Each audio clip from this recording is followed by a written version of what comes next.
สาวชนิดสิพาเดินงานชมงานก่อนพี่น้องก่อนแขกสิมา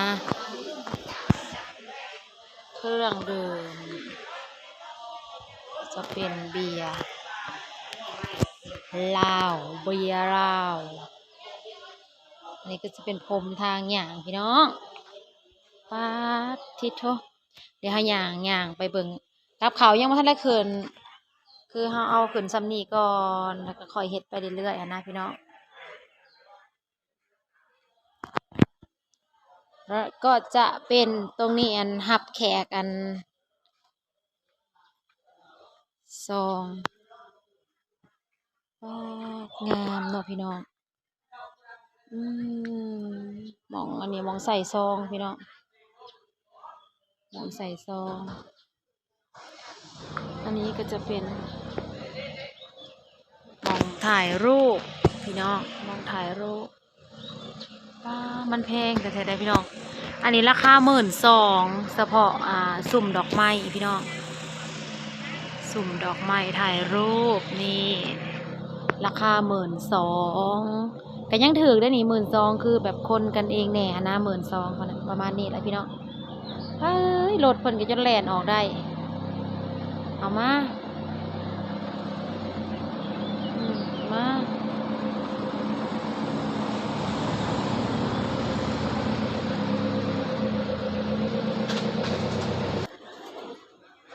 ตอนนี้ชาวซิมีก็พาชมเดินงานอันคืออย่างเข้ามาก็จะแขกอยู่ตรงนี้พี่น้องแล้วก็สิมีตู้เพลงหมองร้องเพลงเขาสิอยู่พุ่นแล้วก็สิพาขึ้นไปเบิ่งของยาสาวเพิ่นปิดไว้เนาะเขาสิไปเบิ่งพระควันพี่น้องเบิ่งพระควันกับเบิ่งมองสู่ควันผมปูก็งามเด้อพี่น้องเด็กๆนอนยังบ่ตื่นตอนนี้เป็นเวลา4-5 โมงพี่น้องพระควันอย่างงามเลยได้พี่น้องนี่คือหมองพิธีสู่ขวัญท้าวเพชรปะซากับนางสุริดาในวันที่11 เดือน 3 2025พี่น้องก็สิมีตกแต่งหมองสู่ขวัญแล้วก็ห้องนอนเนาะพระควันงามเลยเด้พี่น้อง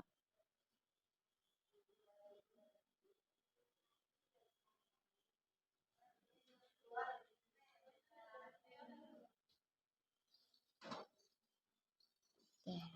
พระควันเนี่ยเท่าไรเนาะ4,000 บาท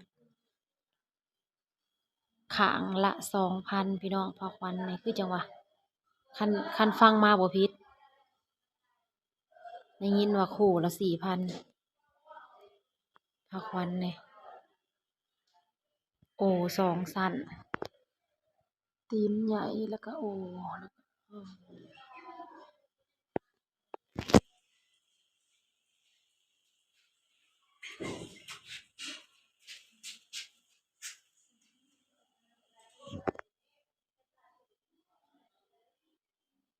อันนี้จะเป็นบ้านเจ้าสาวด้วยพี่น้อง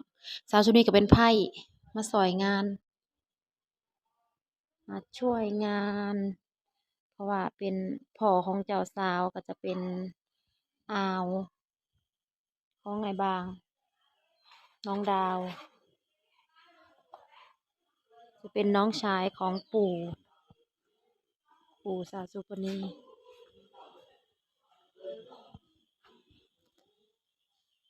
คักสุดยอดพี่น้องถ้าติดตามชมตอนต่อเลิศแท้บ้านเมื่อนี้น้องดาวสีงามแล้วเมื่อนี้ตีถอดค้นตาวัสัน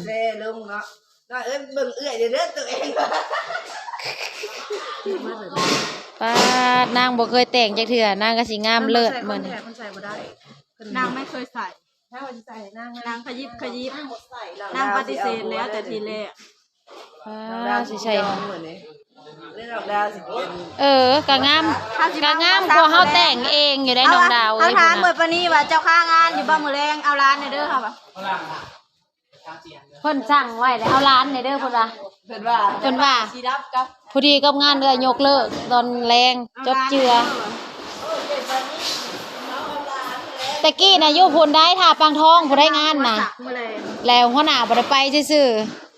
น างบิวน่ะกินน้ำการตายเป็นตายพุ่นบ่ ๆ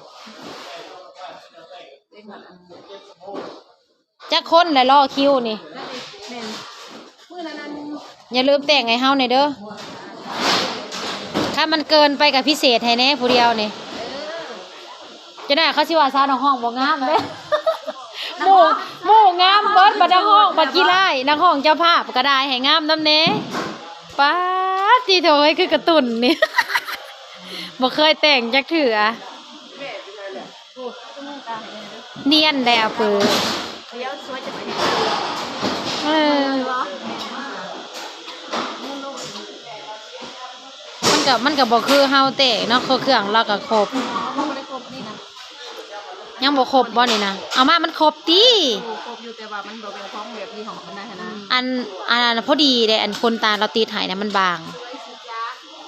อันบาง ไอ้ยันสวยมากไอ้แกที่ตัวตื่นจะขอเองก็เลยบ่เอาหน้าไปเลย บ่เอานะเอาพอดีงาม เพราะว่ามันเป็นงานของเรียน โอ้ยผู้มื่นน่ะก็ได้ ธรรมดาอย่าเฮ็ดขยับขยิกจนน่ะก็ซี่ขึ้นเทิงบ่ได้2คิ้วบ่ได้บัดนี้สร้างแต่งหน้าน้องไผ่พี่น้องเอ้ยมืองานสร้างนี่เลย สาวตุ๊กคนสวย ยังโสดบ่โสดแต่ว่าคงบ่ได้มีผู้ใดพามา โอ้มาแล้วตันก็มีคนพามาเลยเนาะ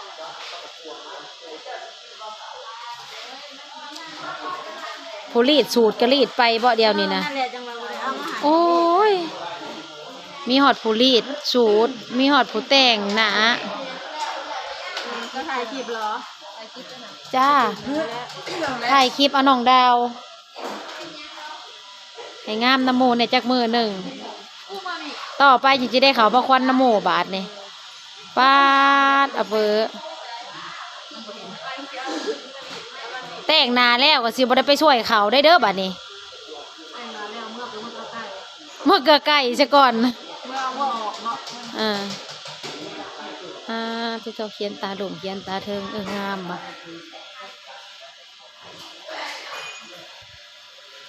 เบิ่งบ่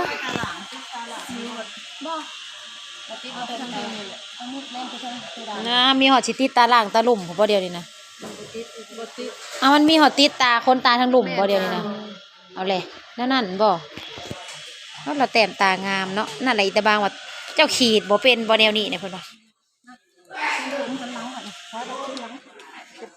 เฉพาะน้องห้องเขาจังๆสร้างแต่งหน้าโดยเฉพาะเอ้อเธอ โอเคไปล้างหน้า พากระตื่น สายปาร์ตี้นะรู้เพิ่นได้นอนได้ ภูเขากั มันบ่เข้ากันพระเจ้าว่างามเป็นสไลด์กองหัวจักเอ้าเฮาบ่เคยแต่งมันงามคือหยังนี่เนาะ เจ้าบ่าวนะเฮ้ยเจ้าบ่าว เจ้าบ่าวนั่งอยู่หลุมนะบ่ปาดเบิ่งเฮ็ดงามๆดี จังว่าแล้วแต่สร้างเด้อมันเหมาะสมกับทรงไหน ๆเสือขาวหั่นนะ เสือน่ะสีขาว เฮ็ดอันทรงอัน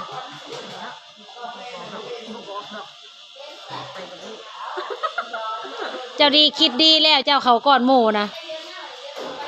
เจ้าบ่ได้ถา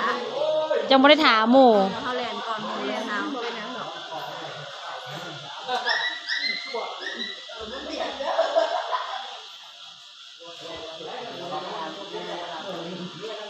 แย่อะไรบ่ ทรงยังเนาะบาดนี้จับออกมาซองปล่อยๆน้อยๆทรงยังเนาะบาดนี่ตอนนี้กำลังทำทรงผม หน้าเสร็จแล้ว เอาโหลดคิดไว้ยังบ่ได้กดอยู่ เฮ็ดปล่อยลอยอยู่ เขาสิลงหนองดาวชาวบันสวนกับบาทนี่แหละ เจอคือใคร ไม่ใช่คุณแม่นะบาทนี้ จะเป็นสาวสายปาร์ตี้สร้างแต่งหน้ากันยังสิบริมือ มาโทรไว้นะเอาอยู่ไกลไปได้ลูกกระถิ่นมาปานี่ เออ จ่อยังเนาะ ลูกก็ฝากไว้พอแหง เองเลยว่า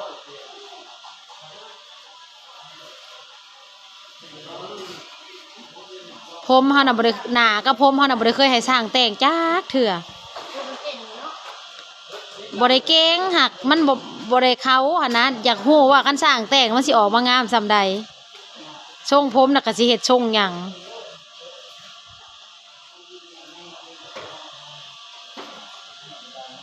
อันผู้สาวหับบัตรเชิญได้นี่เนาะมานั่งถ่ายจะโดดจะรอนะน้องดาวฮะจะสาว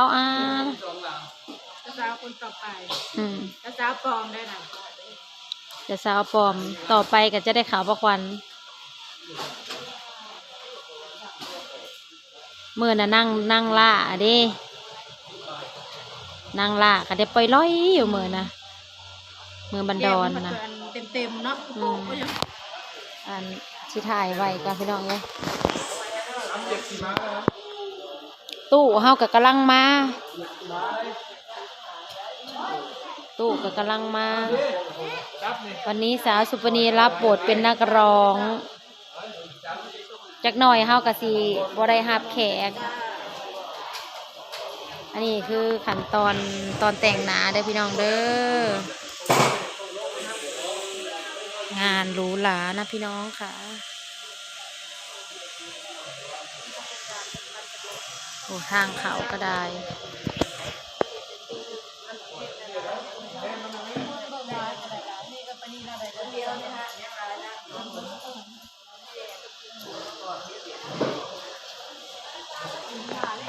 โอน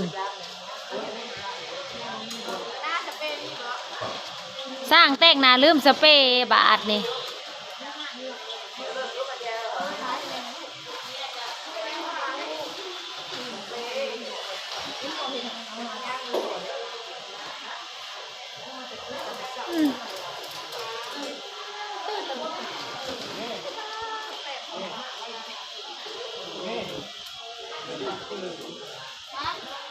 ทำหน้าทำทรงผมแล้วก็เมื่อเกลือไก่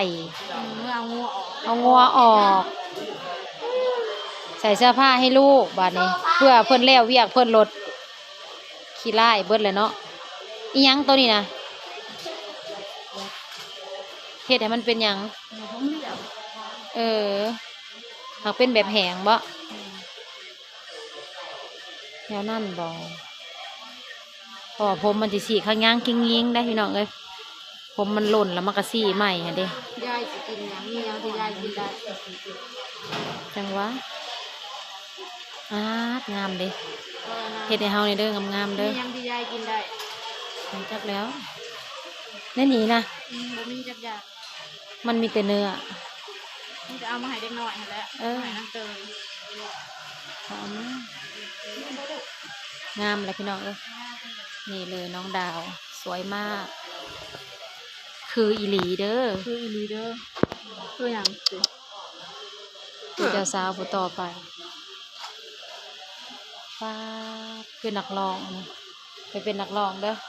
แต่งหน้าคือน้องสะพองงามพี่น้องงามอะไรน่ะไงคะหลังจากแต่งเสร็จแล้วออกมาเป็นประมาณนี้พี่น้อง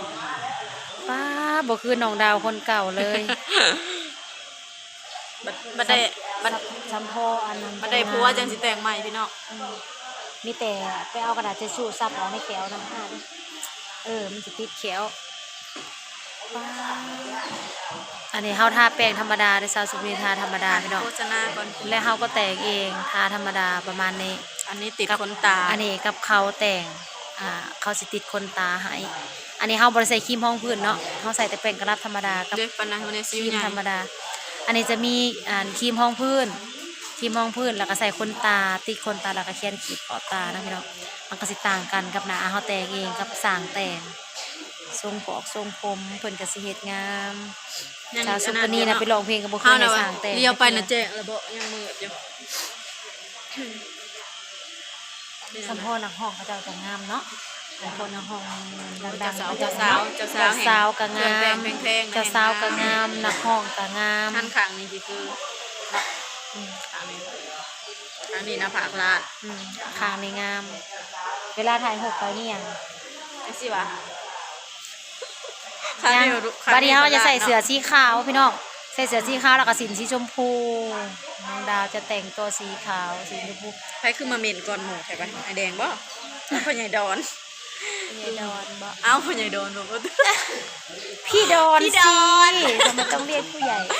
เรียกให้ พี่ดอนเขาเคยจะบอกจัง เขา สิ เคยเว้า เห็นบอกลูกค้าก็ผู้ใหญ่ค้าไม่ใหญ่ ผู้ใหญ่ขาว อันนี้ก็ยายคือกันยายปานียายนีค่ะ พี่ดอนนะคะ พูดผิดพูดใหม่ อันนี้ก็ยายนีคือกันนี่ก็ยายดาว เด้พี่ดอน อัน มา นี้ก็ยายดาว เมนเละคอยกินก้อยดึก ครับทีโตโอเคพี่น้องเดี๋ยวติดตามชมตอนต่อไปเด้อว่างานเฮาสิเป็นจังใดได้สิถ่ายให้เบิ่งทุกช็อตทุกคลิป ตอนนี้ก็ยังเดึกๆอยู่ ตู้เฮาก็ยังบ่ทันได้มีเสียงแขกเฮาก็ทันได้มาเพราะว่าเฮามาเฮ็ดกินหนึ่งเขาพี่น้องเฮาก็เลยมาก่อนหมู่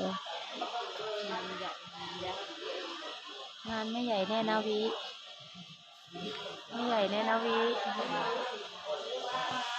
งานเล็ก โอเคพี่น้องมารอติดตามชมน้องดาวสิเมาหรือน้องดาวสิเฮ็ดจังใดตอนต่อไป จะมาหัวสัก สิ นะ พ คะ ร วันนี้ พรแอน น้อง แถ ดาว ว สิ นี้ ฝากน้องมะนาวไว้กับคุณป้านะวันนี้ จบเจือที่ป่างานป่ายกเลิกมื้อแรงป่าก็สบายใจบ่ได้ เราจะปด เฮาสิได้อยู่หม้องนี้เต็มที่อันนี้ อืม อันนี้ อัน เพ นี้ ราะว่า จังบ่ได้ผ่าเมื่อเนาะ บ๊ายๆเขาจักแล่นไปได้อบาดนี้นะ ผ้าอีลุงบางเมา ปัดค่าร้องเพลงอีกบัดนี้อุ้ยตาย อธิ ว่า บายบางเมา บัดนี้งานเฮาก็ยกเลิกตะกี้ว่าไปงานไปขายเบียร์เดิ อืม แล้วก็จะยันบ่ได้ จบ แล้วหัวหน้า เจือ เลยยกเลิกสินะก็เลยบ่ได้ไป เดี๋ยวเฮาสิไปหาจะถ่ายเอาเฮาสิไปถ่ายเอาสาวๆพี่น้อง โอเค ยังหลายคนอยู่หาเบิ่งทั้งสองก็ดาวแม่เลี้ยงเดี่ยวเด้อเปลี่ยนใหม่แล้วบัดนี้ สาวดาวบ่ สาวดาว สาวดาวแม่เลี้ยงเดียว บ่ได้เปลี่ยนแบบไอ้บอยเราให้เปลี่ยนใหม่ถ้าว่าคิดว่าแบบอีหยัง เปลี่ยนเปลี่ยน ดาวซาวลาวจังสิก็ของโค้ง อื นะ ม เนาะ เอาเปลี่ยนไปเรื่อย มันได้ทุก ๆ สิ โอบ เค วัน พี่น้อง แล้ว ฝากติดตามไปเด้อกดไลค์กดแชร์พี่น้องบ๊ายบายเจอกันคลิปหน้า หาเบิ่งบรรยากาศภายในงานพี่น้อง ที่ออกมาเป็นจังใด